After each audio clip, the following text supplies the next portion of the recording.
गीतू मोहनदास के निर्देशन में बनी film toxic a fairy tale for grown ups, जिसमें पैन इंडिया सुपरस्टार यश ने डबल रोल निभाया है और नयनतारा, कियारा आडवाणी, हुमा कुरैशी, तारा सुतारिया व रुक्मिणी वसंत जैसी बेहतरीन अभिनेत्रियों की स्टारकास्ट शामिल है। भारतीय सिनेमा की सबसे चर्चित और ध्रुवीकृत पोलराइज्ड फिल्मों में से एक है। कई दशकों के लंबे कालखंड पर आधारित ये फिल्म पारंपरिक कमर्शियल गैंगस्टर जॉनर की ग्लोरीफाइंग महिमा मंडन करने वाली परंपरा को तोड़ने की कोशिश करती है। हालांकि इसकी महत्वाकांक्षी सोच को पटकथा के मोर्चे पर भारी गिरावट का सामना करना पड़ता है। 1. कहानी और पृष्ठभूमि। ये कहानी मुख्य रूप से 1940 के दशक के उत्तरार्ध से लेकर 1970 के दशक के बीच के गोवा के एक काल्पनिक, खौफनाक और स्टाइलिश माहौल पर आधारित है। कहानी राया यश के इर्द गिर्द घूमती है, जो एक क्रूर और निर्दयी क्राइम लॉर्ड है।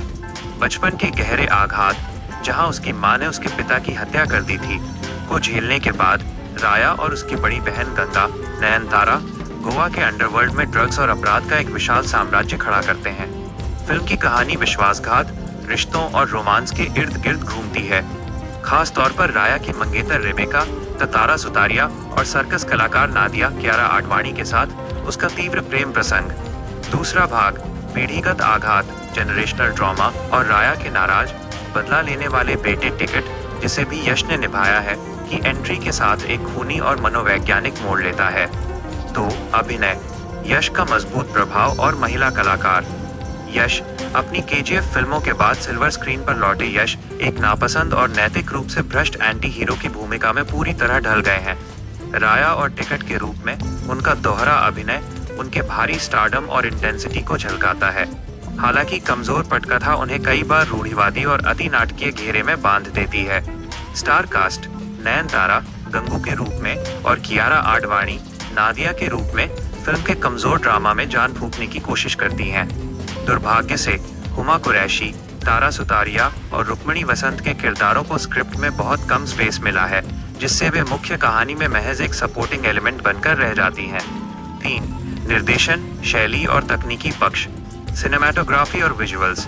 जाने माने सिनेमैटोग्राफर राजीव रवि द्वारा फिल्माए गए इस दृश्य में एक डार्क फीवर ड्रीम जैसी दुनिया दिखाई गई है, जो नियोन लिट रातों और सर्कस के सेट पर आधारित है। हालांकि कुछ जगहों पर खराब सीजीआई प्रभाव इमर्जन्स को तोड़ देते हैं। लंबाई और एक्शन।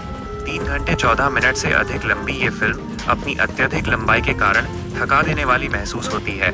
खून खराबे से भरे और खौफनाक एक्शन सीक्वेंस शुरुआत में रोमांचक लगते हैं, लेकिन बार बार दोहराए जाने पर वे बेअसर होने लगते हैं।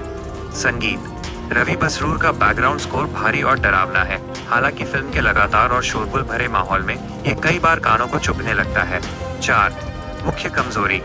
कहानी से ज्यादा स्टाइल पर जोर। टॉक्सिक का सबसे बड़ा विरोधाभास इसकी सोच और प्रस्तुति में है। यश और गीतू मोहनदास द्वारा सहलेखन की गई यह फिल्म टॉक्सिक मस्कुलिनिटी, विषाक्त पुरुषत्व की आलोचना करने और एक हिंसक नायक के पतन को दिखाने का दावा करती है।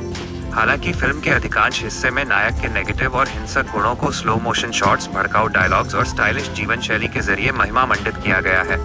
जब तक क्लाइमैक्स में फिल्म वास्तविक नैतिक पतन की बात करती है, तब तक दर्शक इस थकाऊ और उलझी हुई कहानी से काफी हद तक ऊब चुके होते हैं। अंतिम फैसला टॉक्सिक एक बेहद महत्वाकांक्षी प्रयोग है, जो एक डार्क साइकोलॉजिकल गैंगस्टर ड्रामा बनाने की कोशिश करता है।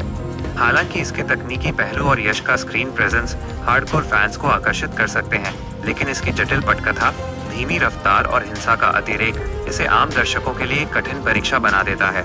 रेटिंग 2/5। एक महत्वाकांक्षी और विजुअली शानदार फिल्म, जो अपनी ही भारी भरकम शैली के बोझ तले दब जाती है।